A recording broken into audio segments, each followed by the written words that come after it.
We must raise the minimum wage. He's right, we must. Actually, minimum wage laws aren't as benevolent as you might think.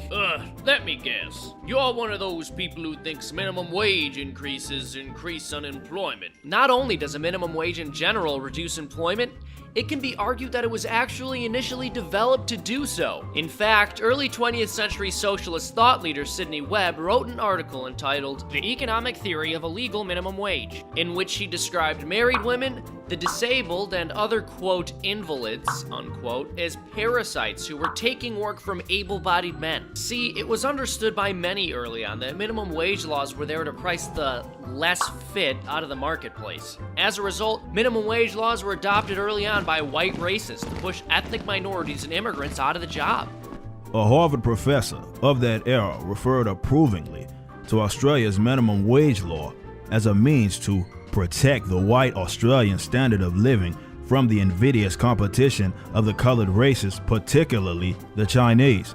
Yep, and in the US, before federal minimum wage laws were instituted, black unemployment was actually slightly lower than white unemployment. But unfortunately, that trend reversed. Because whenever the price of a good or service is artificially increased, people buy or use less of that thing. This is why some places increase taxes on things like cigarettes and gasoline, because they want fewer people to buy them. Because if raising the price of gasoline means fewer people buy gas, and raising the price of cigarettes means fewer people buy cigarettes, then raising the price of labor means we've solved poverty and you're a neoliberal bigot for disagreeing with such a policy? I get what he's saying. Minimum wage laws don't always help the way we think they should. When you raise the cost of labor, fewer people will buy it, and low-skilled laborers never get the opportunity to improve their skills and living circumstances because no one will hire them.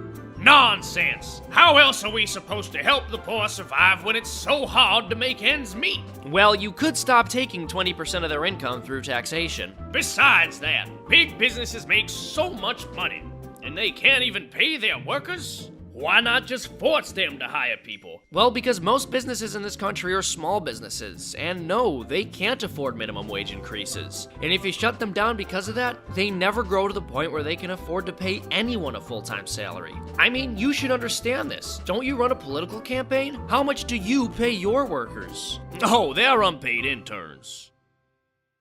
Hey guys, thank you so much for watching. If you enjoyed this, visit fee.org for more educational content. Thanks so much.